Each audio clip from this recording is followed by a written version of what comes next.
দেশি মুরগি কষা, উফ, যা অসাধারণ হয়েছিল না, কি বলবো, এখনও স্বাদটা মুখে লেগে আছে।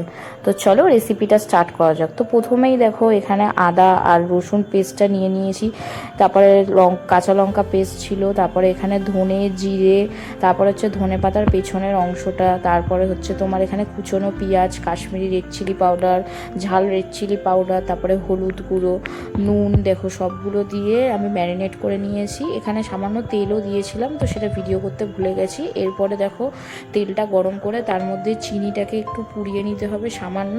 এরপর দেখো এখানে তেজপাতা এবং গোটা জিরে ফোড়ন দিতে হবে, দিয়ে তারপরে দেখো তার মধ্যে কুচিয়ে রাখা পেঁয়াজগুলোকে দিয়ে হালকা করে ভেজে নিতে হবে, ব্রাউন করে নিতে হবে। ব্রাউন করে নেওয়ার পর দেখো ম্যারিনেট করা দেশি মুরগির মাংসগুলোকে দিয়ে দিতে হবে কড়াইয়ের মধ্যে, তারপরে আস্তে আস্তে ভালো করে নেড়ে চেড়ে নিতে হবে, মানে কষে নিতে হবে যতক্ষণ না তেল বেরিয়ে আসে। তো দেখো ভালো করে কষে নেওয়া হয়ে গেছে, তেলও বেরিয়ে এসছে সাইড থেকে। তো যদি তোমাদের একটু তেলটা কম লাগে বা মনে হয় যে কড়াইতে লেগে যাচ্ছে, তো তোমরা একটু জল দিয়ে সামান্য কষাতে পারো।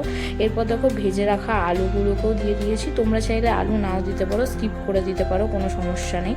এরপর দেখো ভালো করে করার পরে দেখো এটাকে তার মধ্যে টমেটো দিয়ে দিলাম, কুচিয়ে রাখা টমেটোগুলোকে দিয়েও ভালো করে কষে নিতে হবে। দেখো টমেটোগুলো গলে যাবে ততক্ষণ অবধি কষে নিতে হবে। আর দেশি মুরগির মাংস রান্না করতে বেশ কিছুটা টাইম লাগে, মানে আমার তো এখানে 45 থেকে 40 মিনিট লেগেছিল।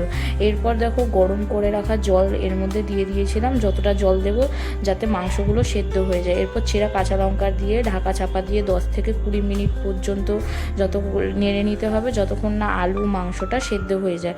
তো ঢাকা চাপাটা খুলে খুলে দেখে নিতে হবে বারবার যে মাংস আর আলুটা কষে গেছে নাকি। তো দেখো আমিও সেটা করেছিলাম। তো এরপর দেখো 45 থেকে 40 মিনিট পরে দেখো মাংসটা আমাদের তৈরি হয়ে গেছে পুরো।